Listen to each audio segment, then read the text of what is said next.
मिल सकता है वो दुनिया में कहीं नहीं मिल सकता। सारे तीर्थ धाम आपके चरणों में, हे भोलेनाथ प्रणाम आपके। शिव के चरणारविंद में सारा सुख आनंद हमें प्राप्त हो सकता है।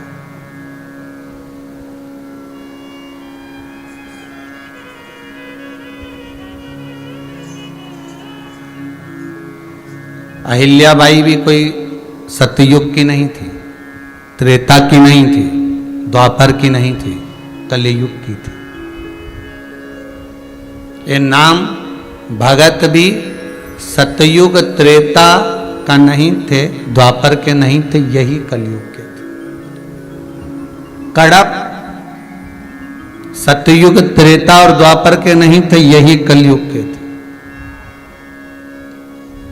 मीरा, कर्मा, नामदेव, ध्रुव, प्रहलाद, ये आदि कादि के जितने भी क्रम है, भले हम ध्रुव और प्रहलाद को माने आगे के चरित्र में, पर मीरा, कर्मा, नामदेव, तुकाराम, रामकृष्ण परमहंस जी, चैतन्य महाप्रभु जी, श्रीमद वल्लभाचार्य जी, श्रीमद रामानुजाचार्य जी, श्री निम्बाकाचार्य जी, हम जितने हमारे श्री शंकराचार्य आदि कादि के जितने भी साधु सन्यासी तपस्वी साधक उपासक जो हुए, यही तो कलिकाल में हुए। दूसरे कहां अधिक, कहां दूर हुए।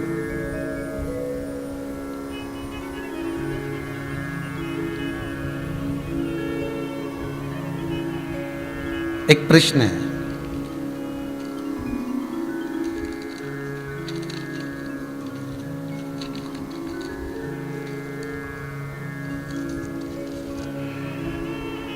के शर्मा भरद्वाज जी बुलंदशहर यूपी से हैं।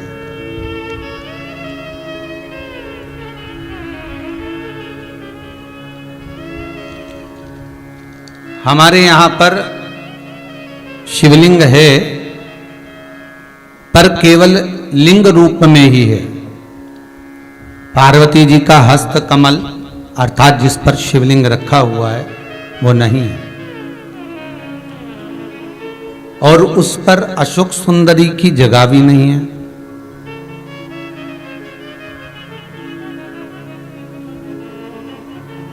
घर पर पूरा स्थायी शिवलिंग है। क्या उपाय कर सकते हैं? देखिए भाई, शिवलिंग शिवलिंग है।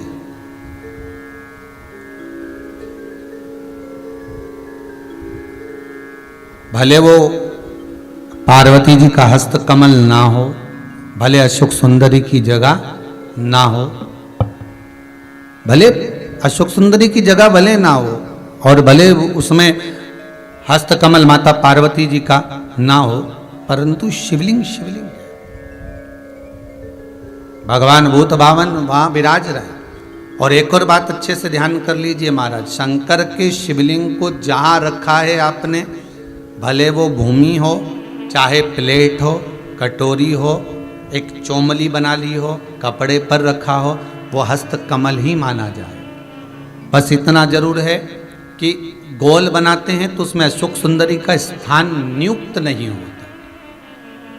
पर शंकर के शिवलिंग के भीतर 33 कोटि देवताओं का भाव तो वैसे ही आ जाता है।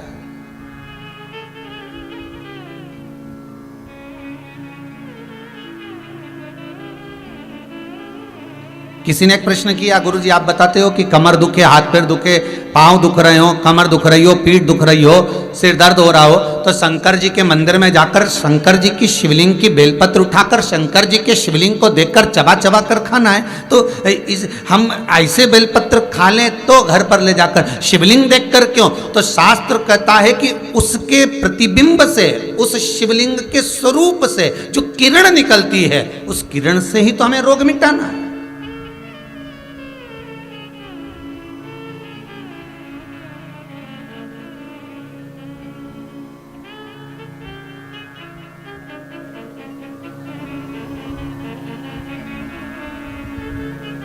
अरे भाई, आप और हम में से बहुत सारे ऐसे होंगे जिनको शरीर में कष्ट होता होगा, और जैसे ही हॉस्पिटल में या क्लिनिक पर या डॉक्टर के पास पहुंचते हैं, बस डॉक्टर हाथ पकड़ के देखता है तो आधी बीमारी तो वहीं समाप्त हो जाती है। बोलो होती कि नहीं होती? सही बताओ। आप लोग तो गए होंगे, हम भी गए होंगे, सत्य बोलना। बस डॉक्टर ने हाथ पकड़ा, बीपी, हालांकि तुम्हें भी मालूम है बीपी कहीं नहीं है, फालतू की बात। और 25 बार तो शुगर चेक करा ली, ना शुगर ना ऊंची जाए ना नीची जाए, क्योंकि तू भी शुगर से बढ़कर है क्या? तो अपन भी तो हृदय से मीठा बोलते हैं, तो अपन कम, तो वो सब जांच करा ली, कहीं नहीं निकला। तो कई माताएं आके बोलती है, गुरुजी हमने खूब जांच कराई रे महाराज, कहीं नहीं निकले, पर समझ में नहीं आया, उसके बाद भी पांव दुखे। अर्थात डॉक्टर के पास जाते हैं तो आधी बीमारी तो यही समाप्त हो जाती है, डॉक्टर के पास पहुंचते से बीमारी समाप्त हो जाती है। तो आखिर कारण क्या है कि शंकर का शिवलिंग का दर्शन करें और फिर बेलपत्र को खाएं। अर्थात शिव के शिवलिंग स्वरूप में से जो किरण निकलती है, उसका स्वरूप, उसका आनंद हमारे रोग को वैसे ही हरण कर लेता,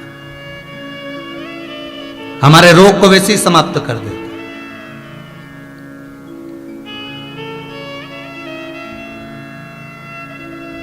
हम शंकर के स्वरूप का एक आनंद पा सकते हैं।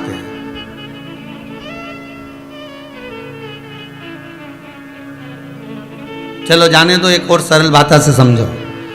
किसी मंदिर में, ये कभी तुमने किसी पुराण में लिखा कि राम जी के मंदिर में जाके एक लोटा पानी चढ़ाओ, कन्हैया जी के मंदिर में चढ़ाओ, माता जी के मंदिर में, भैरव जी के मंदिर में, हनुमान जी के मंदिर में, 33 कोटि देवता का कहीं नहीं लिखा कि एक लोटा पानी चढ़ाओ। पर पुराण में लिखा शंकर के मंदिर में जाओ तो एक लोटा पानी चढ़ाओ, शिवलिंग पर जल चढ़ाओ, गंगा जल चढ़ाओ, जल चढ़ाओ, पर चढ़ाओ जरूर। क्यों लिखा? कारण क्या था?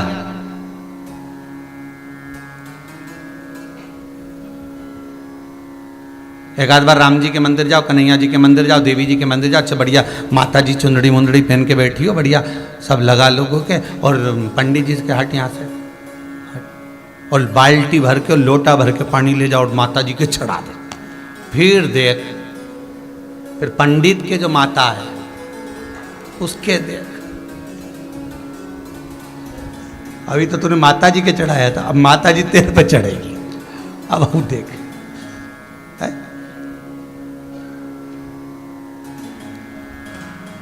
कहीं लिखा है ऐसा है? पर नहीं, शिव के लिए लिखा है कि जल चढ़ाओ शंकर के शिवलिंग पर। क्यों? उसका कारण है, जब हम जल चढ़ाने के लिए जाएंगे तो शंकर भगवान पर जब जल चढ़ेगा तो उस जल का स्पर्श हमारे हाथ से शिवलिंग का होगा तो उससे हमारा कल्याण अपने आप हो जाएगा। क्योंकि सारे आनंद चरण, सारे देवताओं का एक तेजपुंज उस शंकर के स्वरूप में विराजमान है। कहते हैं जब संपूर्ण सृष्टि खंड नष्ट करने का जब समय आता है, भगवान शंकर काय के देवता है? संहार के देवता। जब भगवान शिव संहार के देवता हैं, जब संपूर्ण सृष्टि खंड समाप्त होने का समय आता है, पूरी पृथ्वी जब जल में मग्न होने वाली रहती है, तब 33 कोटि देवता आते हैं और भगवान शिव जी से निवेदन करते हैं, सब कुछ आकाश पताल तलातल रसातल सब नष्ट होने वाला है, क्या करा जाए? शंकर भगवान कहते हैं आप सब मेरे पास में आ जाओ और मुझ में समा जाओ। 33 कोटि देवता शंकर के अंग अंग में समा जाते हैं। हम कहते 3.5 करोड़ रोम छिद्र ये मनुष्य के शरीर में है। शास्त्र कहता है 33 कोटि देवता भगवान शंकर के शरीर में है। जब भगवान शंकर के शरीर में 33 कोटि देवता विराजमान हो जाते हैं, शिव के भीतर विराजमान हो जाते हैं, तो हम जल केवल एक देवता को नहीं चढ़ाते, 33 कोटि देवता को चढ़ाकर उसका पुण्य अर्जन कर लेते हैं, पुण्य प्राप्त कर लेते हैं। 33 कोटि देवता को चढ़ा।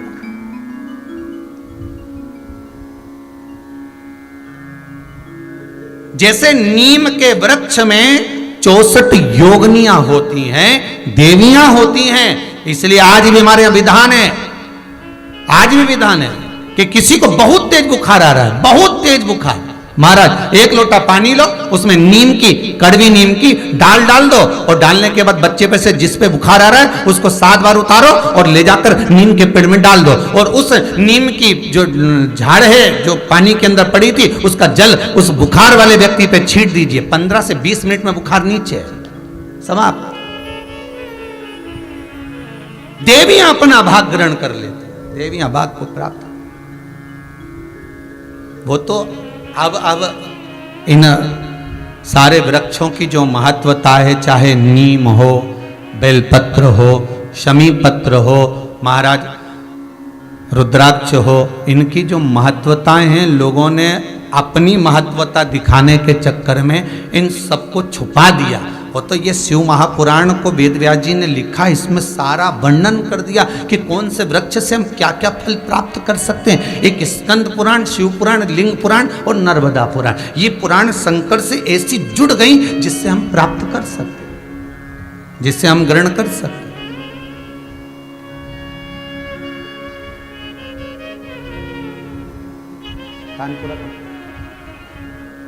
भगवान शिव के आनंद, और जब भगवान शिव सुख प्रदान करे, आनंद देवे, शिव महापुराण की कथा कहती है,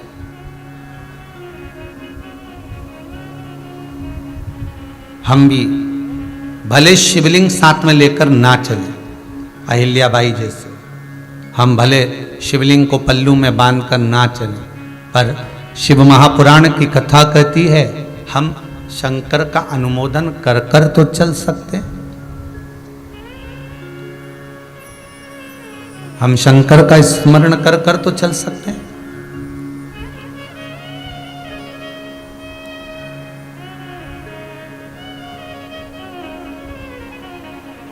शिवरी नारायण में कथा कही थी, आपको याद होगा। एक कबूतर स्वर्ग जा रहा था। अगर किसी ने सुनी होगी शिवरी नारायण कथा तो ध्यान में होगा। एक कबूतर स्वर्ग जा रहा था।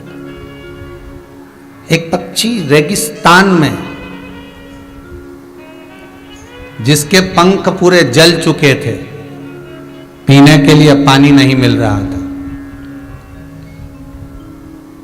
कबूतर को देखा।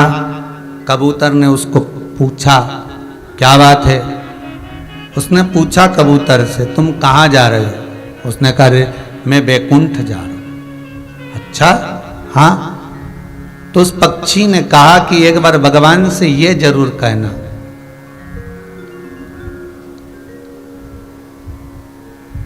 एक बार भगवान से ये निवेदन जरूर करना मेरी ओर से कि मैंने कौन सा पाप करा जो मुझे रेगिस्तान में पटका, पंख जल गए, पानी पीने को नहीं मिल रहा, अन्न खाने को नहीं मिल रहा, तिनका मात्र प्राप्त नहीं हो रहा। भगवान से मेरी ओर से कह तो सकते हो तुम इतना। कबूतर ने कहा ठीक है मैं जा रहा हूं, कहने में क्या जाता है, कह दूंगा।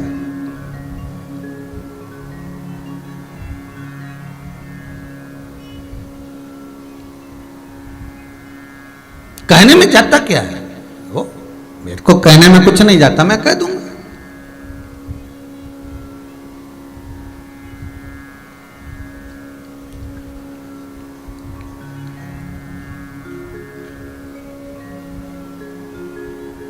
अब होता है मन में जो भाव प्रकट होता है भगवान उसको स्वीकार। एक बहुत भांग घोट कर पीने वाला व्यक्ति था, दिन रात रस नशे में रहे, भांग का नशा 24 घंटा करे और दिन भर बम बम बोला बोले और गोला बोले निपटा ले, बोले बम बोला और ले गोला तो चले। अब खूब नशे में, परंतु उसका नियम था, रोज शंकर जी के मंदिर जाता था और शिव जी को प्रणाम करके और चला जाता था।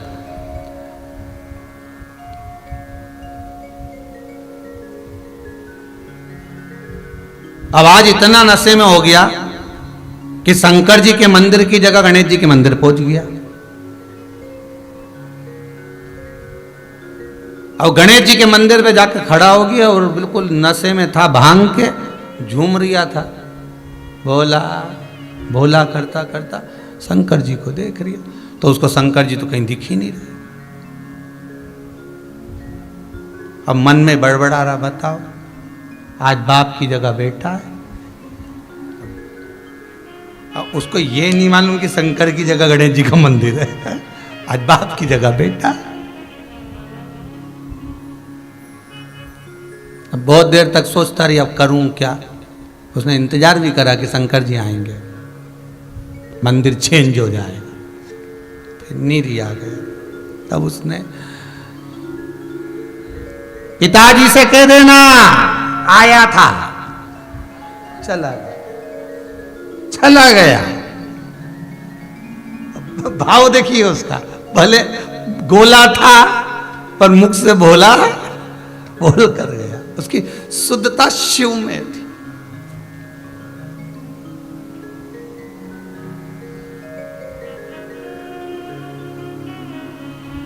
हम कहते हैं हम नशा नहीं करना, करना भी नहीं चाहिए, पर सत्संग का, शिव महापुराण का एक नशा हमारे जीवन में भी ऐसा होना चाहिए कि तुझ में रब दिखता है, यारा मैं क्या करूं, हर एक में शिव नजर आ जाए। वो नशा हमारी बुद्धि चित्त में हो।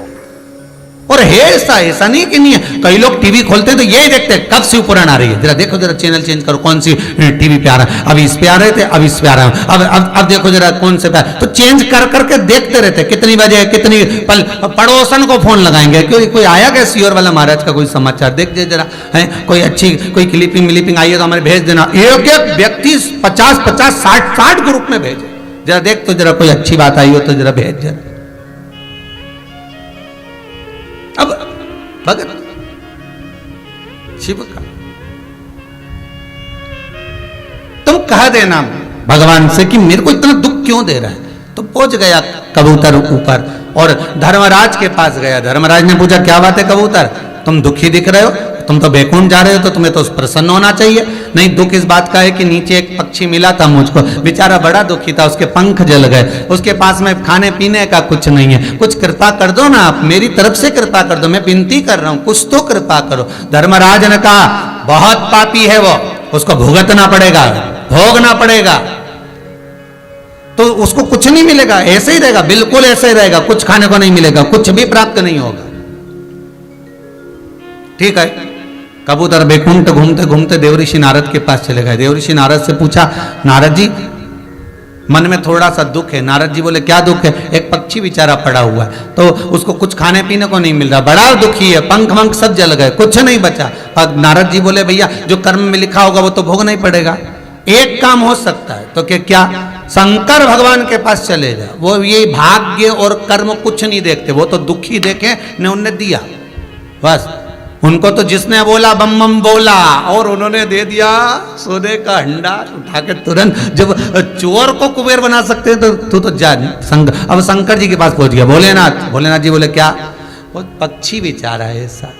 शंकर भगवान बोले जो कर्म करा है तो भोगना तो पड़ेगा, पर सुन किसी से मत बोलना, उसको जाके किया क्या, बस इतना बोल दे कि जितना दुख मिल रहा है ना, हर दुख में एक ही बात के, वाह रे प्रभु बड़ी कृपा करी, बड़ी कृपा करी, इतना जोरदार दिया, बड़ी कृपा करी, बस इतना कहना चालू करवा दे उससे, बाकी कुछ मत करना।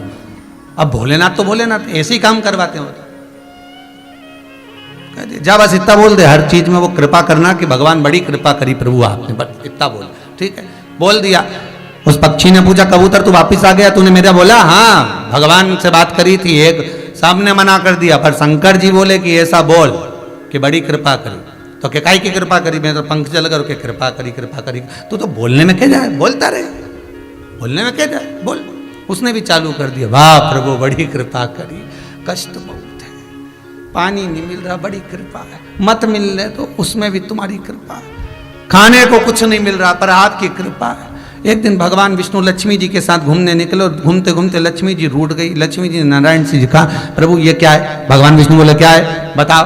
कितना अच्छा जीव बेचारा, पंख जल गए तो कह रहा बारे प्रभु तुम्हारी कृपा, पानी नहीं मिल रहा तो कह तुम्हारी कृपा है, खाने को नहीं मिल रहा तुम्हारी कृपा, और तुम कृपा सागर बनकर, कृपालु बनकर, दयालु बनकर, करुणा सागर बनकर लोग तुम्हारी आरती गा रहे, जय जगदीश हरे है, और तुम जरा सी दया नहीं कर सकते। भगवान बोले इसका कर्म बेकार, भले कर्म बेकार हो, पर वो क्या कह रहा है बड़ी कृपा, तो कृपा कर दो, थोड़ी सी कृपा करने में क्या है। भगवान ने कहा ठीक है, पंख दे देते हैं जिससे उड़कर कहीं चले जाए। अब ब्रह्मा जी ब्रह्माणी के साथ जा रहे थे, ब्रह्माणी ने सुन लिया, पीने को पानी नहीं, बड़ी कृपा है, 28 दिन का व्रत हो गया, कुछ नहीं पिया, पर कृपा आप ही की है प्रभु जो आपने व्रत कराया। ब्रह्माणी बोले कितना पाप लगेगा ब्रह्मा जी आपको। भगवान ब्रह्मदेव बोले काहे को, इसको पीने का पानी नहीं मिल रहा और कृपा कृपा कर रहा, तुम दया सागर करुणा सागर होकर सबकी लेखनी लिखने वाले, अरे पापी है नहीं मिलेगा इसको, तो क्या पाप आप नहीं काट सकते, काटो पाप और उसको पानी पीने का दो। भगवान ने कृपा कर दी, पीने का पानी मिल गया। अब जा रहे थे भोलेनाथ, अब वो तो विश्वनाथ, विश्वनाथ का मतलब भरण पोषण करने वाला, खाने को देने वाला। पहुंच गए, पार्वती जी बोली कितना दुखी है, भगवान शंकर बोले आग भी मैंने ही लगाई है, ये जो पंख और पानी मिला है, पर बोलूंगा नहीं। पार्वती जी, अच्छा पति की आदत रहती है कितना दान कर कर आ जाता, कभी नहीं बताता, और पत्नी हमेशा सोचती मेरा पति बहुत कंजूस, बहुत कंजूस। जरा दुकान पे बैठ के मालूम तो करो कितना दान दे दिया बेचारा, किसी को नहीं छोड़ता, सबको देता, कमाने में भी नहीं छोड़ता तो देने में भी नहीं छोड़ता। वो तो अपने को लगता है पति दान नहीं करता, भजन नहीं करता, कीर्तन नहीं करता, वो दिखावा नहीं करता। तुम्हारे जैसे 4 घंटे तक अगरबत्ती लेके बैठ गई, उसको दिखावा दिखावा नहीं आता, वो तो बस अपनी मर्जी से जो पढ़ना है पढ़ लेता है, मन से जाप कर लेता है, स्मरण कर लेता है, भजन कर लेता है, दिखावा दिखावा नहीं करता, उसको कुछ नहीं आता, फालतू की बात है ये। बेटा बेटी के ब्याह में देखना तुम, माँ कहती है सब चीज जमा के रखो, जमा के, मंगलसूत्र मां रखो, हार मां रखो, पाटली मां रखो, और वो चप्पल इधर रखो। जब वो बहू को चढ़ावा चढ़ता है ना या लड़की को कुछ देते तो सब दिखावा कर कर, और पिताजी कहते रखा ही है ना, रखे, डब्बा बंद रखा है तो खोलो तो सबको दिखना चाहिए। अब पत्नी मैं शादी में भी न करे, खोलो खोलो, और वो पति के रख दिया ना, सबको मालूम है अपन ने दिया, उसमें क्या, नहीं नहीं सबको दिया। और कई कई नाम लिखो अलमारी पे, भैरूलाल, गणपत लाल, हरि किशन, श्रीधर, वेणुधर, राम गोपाल, पांडे, तब पूरा इतना बड़ा नाम लिखा अलमारी पे, ऐसा लगा जैसे पूरी धर्मशाला दान करी हो, पूरी लिखा। एक हमारे पास भी आए थे, कहे ये आश्रम में जो पंखे लगेंगे इस पे हम अपना नाम लिख के टंगवा दें। हमने कहा बेटा नाम लिख दिया तो तुम भी टंग जाओगे, इसलिए ध्यान रखो। और जैसा नाम घूमेगा वैसे घूमता रहेगा। ये शंकर है, ओ गणदानी, भोलानाथ है, शंभो, ये तुम्हें खूब दे और तुम खूब दान करो, मना नहीं है, पर नाम जाने दो, होगा जो चल रहा है। ये पंखे पे कहीं लिखा है, एक पंखड़ी पे लीलाबाई, एक पंखड़ी पे कमलाबाई, एक पंखड़ी पे बिमलाबाई, और बीच में जो बचा भेरू किशन।